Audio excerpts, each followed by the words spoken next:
परमेश्वर के पवित्र नाम की स्तुति हो। परमेश्वर के धन्यवाद। आज इस संदेश के द्वारा आप लोगों से बात करने के लिए प्रभु ने अनुग्रह किया है। मेरे प्रिय, आज इस संदेश के द्वारा आपसे बात करने के लिए मैं बहुत खुश हूँ। और आज के संदेश का जो हेडिंग है, प्रभु बोझ की आवश्यकता है। मतलब प्रभु बोझ लेने से क्या फ़ायदा है, इन चीज़ों के बारे में हम देखेंगे। पवित्र आत्मा में सहायता करेगा। प्रार्थना के साथ इस संदेश को सुनिए। मेरे प्रिय, काफ़ी लोग उद्धार पाता है और बपतिस्मा लेते हैं और वचन पढ़ते हैं, चर्च आते भी अटेंड करते हैं, लेकिन काफ़ी लोग प्रभु बोझ जो परमेश्वर का भोजन नहीं लेता है, जो प्रभु ने हमें सिखाया। इसलिए इसका ज़रूरत क्या है, क्यों लेना है करके हम देखें। सबसे पहले तो प्रभु यीशु मसीह ने हमें सिखाया प्रभु बोझ लेने के बारे में। और वो अपने चेलों को बुलाकर उन्होंने रोटी तोड़कर और दाखरस देकर मेरे स्मरण के लिए किया करो करके उन्होंने हमें सिखाए। मेरे प्रिय, वहाँ पर देखेंगे, इसलिए प्रभु बोझ लेना बहुत ज़रूरी है। जब हम लगातार संदेश के सुन रहे हैं, आज 4वां चैप्टर है और पहला कुरिन्थियों 11 उसका 23 से हम 23 से 25 तक हम पढ़ेंगे तो हमें यहाँ पर लिखा है, यीशु मसीह ने खुद हमें सिखाता है और प्रभु बोझ लेना करके हम पढ़िए। क्योंकि यह बात मुझे प्रभु से पहुंची और मैंने तुम्हें भी पहुंचा दी कि प्रभु यीशु ने जिस रात वह पकड़वाया गया, रोटी ली और धन्यवाद करके उसे तोड़ी और कहा, यह मेरी देह है जो तुम्हारे लिए है, मेरे स्मरण के लिए यही किया करो। इसी रीति से उसने बियारी के पीछे कटोरा भी लिया और कहा, यह कटोरा मेरे लहू में नई वाचा है, जब कभी पियो तो मेरे स्मरण के लिए यही किया करो। देखिए, यीशु मसीह ने उनको स्मरण करने के लिए उन्होंने एक बात हमें सिखाया, हमेशा करने के लिए। जब कभी तुम इसमें करते हो, तुम मुझे याद करते हो, मेरा स्मरण करते हैं। क्या है खास करके यीशु मसीह के जीवन में मेरे प्रिय क्या है हम स्मरण करने का?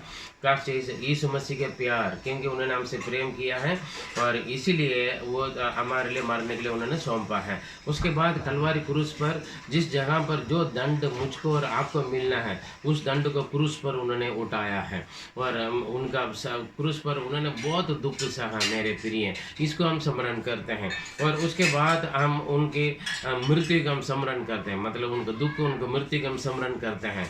और ज़रूर ये भी करना है, तीसरा दिन वो मारा गया, वो गाड़ा गया और तीसरा दिन वो जी उठा है। इन बातों का हम स्मरण करने के लिए और प्रभु बोझ को लेना बहुत ज़रूरी है मेरे प्रिय। क्योंकि और अच्छी तरह साफ साफ लिखा है, जिस दिन यीशु मसीह ने पकड़वाए गए उस दिन उन्होंने रोटी लिया है और ये मेरा देह है, ये तुम्हारे लिए। देखिए मेरे प्रिय, क्रूस पर यीशु मसीह ने अपने आप को बलिदान किया। शरीर को लोगों ने टुकड़ा टुकड़ा करके उन्होंने बहुत सताया। इसलिए जब हम ब्रेड या रोटी लेता है, वो यीशु मसीह के शरीर के टुकड़ा कर, ये मेरा देह है, ये तुम्हारे लिए है, मेरे स्मरण के लिए ये किया करो। इसलिए जब हम ब्रेड लेते हैं और उस वक्त हम यीशु मसीह के शरीर को हम याद करना। मेरे लिए मैं यीशु ने मुझसे प्यार किया हुआ कारण उन्होंने क्रूस पर दुख उठाकर मृत्यु सहा करके हम स्मरण करना है। उसके बाद उन्होंने दाखरस के कटोरे लिया, फिर उन्होंने कहा, ये मेरा लघु है, तुम्हारे लिए नया वाचा है करके। जो पुराना वाचा पुराने नियम का है, लेकिन नया वाचा में उन्होंने अपना प्रेम के द्वारा सब कुछ हमारे लिए पूरा किया। इसलिए मेरे स्मरण के लिए क्या करो, क्योंकि यीशु मसीह के लघु हमारे सारे पापों से हमें धोकर हमें शुद्ध करते हैं और मृत्यु से भी और नरक से भी बचाते हैं और शैतान की सारे ताकत को उन्होंने क्रूस पर कुचल डाला और अपने लघु बहाए हमारे लिए। अपने अंतिम बूंद लघु तक उन्होंने क्रूस पर। इन बातों को हम स्मरण करें जब हम प्रभु बोझ लेते हैं मेरे प्रिय। और जब हम ब्रेड लेते हैं, दाखरस लेते हैं, हम यीशु मसीह के लघु जैसे उन्होंने क्रूस पर बहाया। पवित्र लिखा है, अपना अंतिम बूंद खून तक उन्होंने अपने लिए नहीं रखा, मेरे लिए और आपके लिए दे दिया है। इसलिए मेरे प्रिय, ताकि उनके मृत्यु से हम जीवन बने। इसलिए यीशु मसीह के स्मरण करने के लिए, उनका याद करने के लिए, मतलब यीशु का नाम नहीं, यीशु का नाम याद आते हुए हमें क्या आना चाहिए। और यीशु मसीह ने क्रूस पर हमारे लिए कितना दुख उठाया, कितना तकलीफ, परेशानी और निंदा, बदनाम, टट्टा मजाक सहन करके अपने जीवन छोड़ा और उनका शरीर को टुकड़ा टुकड़ा करने के लिए, बलिदान करने के लिए दिया। ये सारे एक ही कारण उनके प्रेम से। इसलिए हम यीशु मसीह के प्रेम को, उनके दुख को, उनका मृत्यु को हम स्मरण करने के लिए प्रभु बोझ लेना बहुत ज़रूरी। काफ़ी लोग इसको लापरवाही से करते हैं, इनकार करके चला जाते हैं काफ़ी लोग। मेरे प्रिय, इसको लेना बहुत ज़रूरी, क्योंकि यीशु ने खुद चेले लोगों को सिखाया है। और 11:26 में लिखा है, जब हम इसमें लेते हैं पढ़े हैं, हम दूसरों को भी इसके बारे में हम सिखाना है। यीशु मसीह, काफ़ी लोग क्या करता है ना, धर्म प्रचार करते हैं। मेरे प्रिय, ईसाई लोग, जो क्रिश्चियन लोग दूसरों को बताते हैं यीशु मसीह के बारे में, वो धर्म प्रचार नहीं है। और ये यीशु मसीह ने पूरे जगत के लिए अपने प्रेम को प्रकट किया, पूरे जगत के लिए अपने शरीर को बलिदान किया, पूरे जगत के लिए, हर मनुष्य के लिए अपने पवित्र लहू बहाया। इन बातों का हम दूसरों का सिखा रहे हैं, बता रहे हैं। और किस रीति से हम बता रहे हैं, पढ़िए 11:26। क्योंकि जब कभी तुम ये रोटी खाते और इस कटोरे में से पीते हो, तो प्रभु की मृत्यु को जब तक वह ना आए प्रचार करते हो। देखिए, यहाँ पर हम एक हमारे लिए एक आशा है, और जब हम इसमें से हम खाते हैं, पीते हैं और यीशु मसीह के आगमन को, उनके मृत्यु को, उनके प्यार को हम प्रचार करते हैं। खास केवल मृत्यु तक नहीं, यीशु मसीह ने तीसरा दिन जी उठा है, और जी उठा हुआ प्रभु यीशु मसीह एक दिन दोबारा आएगा। पहले वो आया है मेरे प्रिय, हमसे प्रेम करने के लिए, हमें उद्धार करने के लिए आया, हमें बचाने के लिए आया, हमें छुड़ाने के लिए आया, क्रूस पर अपने आप को बलिदान देने के लिए आया। लेकिन अभी दोबारा जब आएगा, वो न्याय करने के लिए आएगा पूरा दुनिया को। पहले आया पूरा दुनिया को उद्धार करने के लिए आया, लेकिन जो कोई उन पर विश्वास करके बपतिस्मा लेते हैं और उनका आगे पर चलते हैं, उनको वो बचाया जाता है, उसको बोलते उद्धार पाते हैं। और जो उनकी इनकार किया, जो उनकी शिक्षा का व्यवस्था को इनकार किया है, उनको इनकार किया है, वही लोगों के ऊपर न्याय करने के लिए वो दोबारा आएगा। इसलिए मेरे प्रिय, इन बातों का भी हम प्रचार करते हैं। इसलिए हमारे एक विश्वास है, मसीह लोगों का यही विश्वास है, मेरा यीशु मसीह मरा है और जी उठा है, हम भी मृत्यु में, हमें भी मृत्यु में से वो दोबारा जी उठने के लिए जलाएंगे, हम उनके साथ हमेशा जीवित रहेंगे करके एक आशा है। ये सच्चा आशा है, ये आशा कभी नहीं टूटेगी। इसलिए हम दूसरों को भी हम यही सिखाते हैं। जब हम इसमें लेते हैं, दूसरों को हम जो इस भाग्य में भाग नहीं लेता है, उन लोगों के लिए हम सिखाते हैं मेरे प्रिय। इसलिए काफ़ी लोग इसको एक लापरवाही की तरफ से करते हैं। जैसे हम पढ़ेंगे तो अनुचित रीति से हम इसको लेंगे तो हम दोषी ठहरा जाएंगे।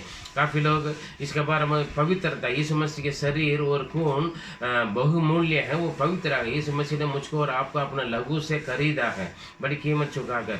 लेकिन हम कई बार हम इसको क्या करते हैं, एक आम या तो एक साधारण एक रोटी या ब्रेड जैसा या ग्रेप जूस जैसे और अंगूर के जूस जैसे हम पीते हैं। इसके बारे में इसकी पीछे क्या कीमत है, क्या बहुमूल्य है, जो यीशु मसीह ने अपने जान को, अपने खून को क्रूस पर हमारे लिए, हमारे पापों की वजह से, जिस जगह मैं और आप मरना है, जिस दोषी का दंड मुझको और आपका मिलना है, उसको अपने ऊपर लेकर और उनके शरीर और लहू के बलिदान की वजह से हमें बचाए करके ये सोच नहीं थी। इसलिए मेरे स्मरण के लिए ये किया करो करके उन्होंने बोला।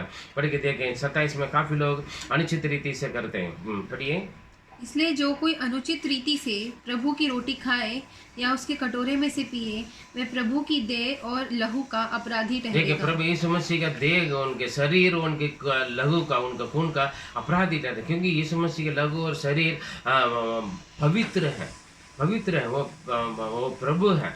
और पवित्र लहू के बारे में हम अपराधी या तो हम दोषी ठहरा जाएंगे। इसीलिए 11:28 से 30 तक लिखेंगे तो अपने आप को जांच के देखें, अपने आप को ना जांच कर हम लापरवाही से, अनुचित रीति से हम काफ़ी लोग बीमार पड़ जाते हैं, काफ़ी लोग मृत्यु पर आ जाते हैं और अपराधी हो जाते हैं, दोषी ठहरा जाते हैं, दंड मिलते हैं। यीशु मसीह का जो शरीर और खून को हम लापरवाही से नहीं लेना है, पूरा समर्पण के साथ और हम अपने पापों के लिए, गलतियों के लिए पछताते हुए हम प्रभु को उपस्थिति में और अपने पाप के लिए पछताते हुए और हम उसको लेना है।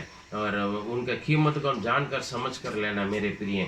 या तो फिर हमारे लापरवाही के लेने के कारण काफ़ी लोग प्रभु भोज लेता है, लेकिन यीशु मसीह के शरीर और लघु खाते पीने के बाद भी बीमार में रहता है, और कभी कभी वो लोग उसी बीमार से मृत्यु भी हो जाता है, बड़ी बड़ी भारी समस्या में पड़ जाते हैं। ये क्योंकि ये सारे हमारे लिए नुकसान कारण एक ही कारण यीशु मसीह प्रभु भोज को अनुचित रीति से नहीं लेना है। इसकी वजह से हमें क्या लाभ है प्रभु भोज लेने से, क्यों हम लेना है, क्या ज़रूरत हम देखेंगे। तो यूहन्ना 6 उसका 51 से 57 तक हम पढ़ेंगे, तो वहाँ पर 51 में लिखा है हम हमेशा जीवित रखेंगे क्योंकि यीशु मसीह का शरीर और खून, क्योंकि यीशु जिंदा है, यीशु जिंदा है, इसलिए यीशु मसीह के शरीर और खून हम पीने से हम हमेशा जीवित रखेंगे। पढ़िए, इसका मतलब अनंत जीवन। जीवन की रोटी जो स्वर्ग से उतरी मैं हूँ, यदि कोई इस रोटी में से खाए तो सर्वदा जीवित रहेगा, और जो रोटी मैं जगत में जीवन के लिए दूंगा वह मेरा मांस है। देखिए, यीशु मसीह के शरीर और यीशु मसीह के लघु है, वो मसीह का जीवन है, यीशु वो जीवन है। हम यीशु मसीह के शरीर और खून खाने में हमारे अंदर जीवन मिलता है, मतलब हमेशा जीवित रखेंगे।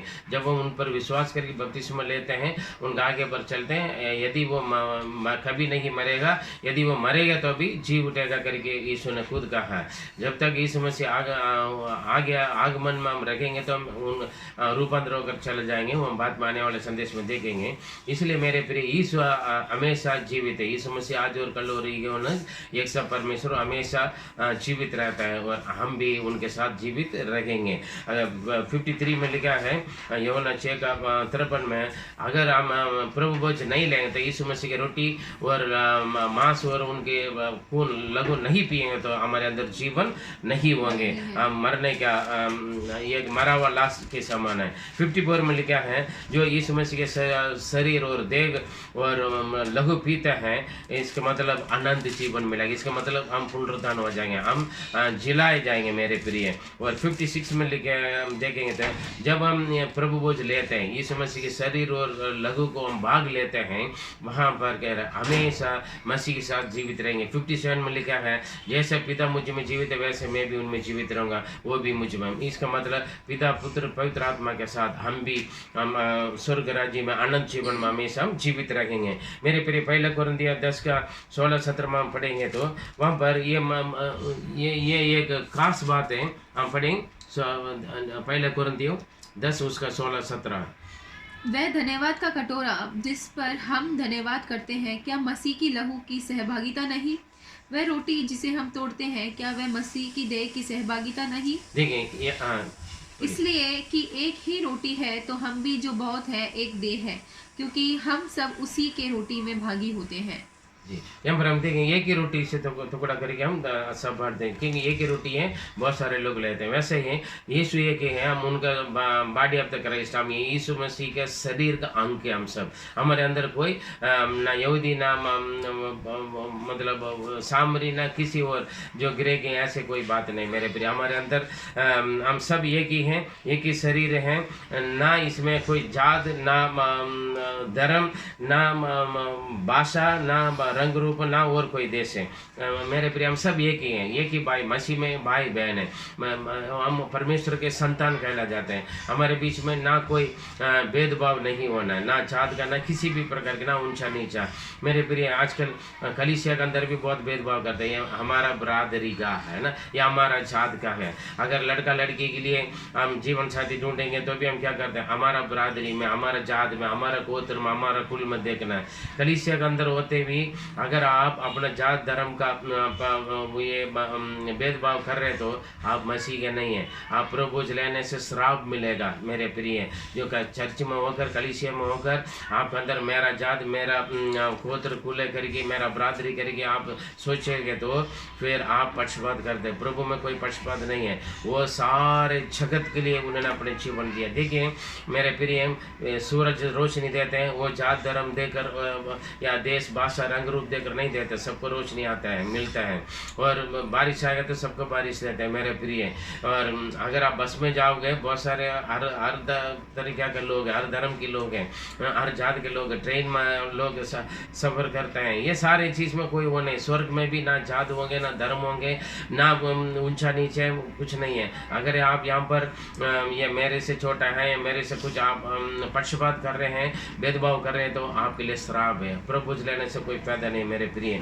इसलिए हम सब एक ही हैं और सब मसीह के शरीर से, उनके लहू से, एक ही कटोरे से हम पीते हैं, एक ही रोटी से हम खाते हैं। तो इसका मतलब हम सब ये मसीह यीशु एक ही शरीर है, उन्हीं के लहू से पीते हैं, उनके शरीर से। इसका मतलब हम आपस में एक ही हैं, हमारे अंदर कोई भेदभाव नहीं मेरे प्रिय। इसलिए हम बोल सकते हैं, हिम्मत से, गलातिया 2:20 में लिखा है, अब मैं जीवित हूँ, मैं नहीं, यीशु जीवित है मुझ में। यीशु अगर आपके अंदर जीवित है तो मेरे प्रिय हैं, ये बहुत सारे आशीष आपको मिलेगा और आप परमेश्वर के संतान कहलाओगे। इसलिए प्रभु बोझ लेना बहुत ज़रूरी है। और आज काफ़ी लोग चर्च में आते हैं, बपतिस्मा भी ले लेते हैं, लेकिन प्रभु बोझ नहीं लेते हैं। उसके लिए बहुत सारे कारण बोलते हैं, लेकिन प्रभु बोझ लेना बहुत ज़रूरी है। आइए हम समर्पण करें, पवित्र को हम धन्यवाद देते हैं। प्रभु बोझ लेने की आवश्यकता के बारे में आज पवित्र आत्मा के द्वारा सीखने के लिए मौका दिया है। अगर हम प्रभु बोझ लेने वाला होगा तो प्रभु सही तरीक़ा से आपको स्मरण करते हुए आपका प्यार, आपका मृत्यु, आपके दुख और आपके प्रभु पुनरुत्थान, आगमन, सब कुछ हम स्मरण करते हैं। हम इसको लें, अनुचित रीति कार्य बातों से हमसे दूर कीजिए। उसके कारण हमें बीमार आते हैं, नुकसान आते हैं, मुसीबत आते हैं, कभी मौत भी हो जाते हैं। पवित्र खुदा, आपने हमें एक चेतावनी दी है। हम अभी तक लापरवाही से प्रभु या अनुचित रीति से, किसी भी रीति से प्रभु हम इस कीमत को नहीं जानते हुए, समझते हुए पिता हम लिया होता, हमें क्षमा कर परमेश्वर। आगे से हम इसको प्रभु पूरा का पूरा समर्पणता के साथ, पवित्रता के साथ इसको इस्तेमाल करने के लिए मदद करें। प्रभु बोझ लेने से प्यारे प्रभु क्या फ़ायदा है करके हमने सीखा।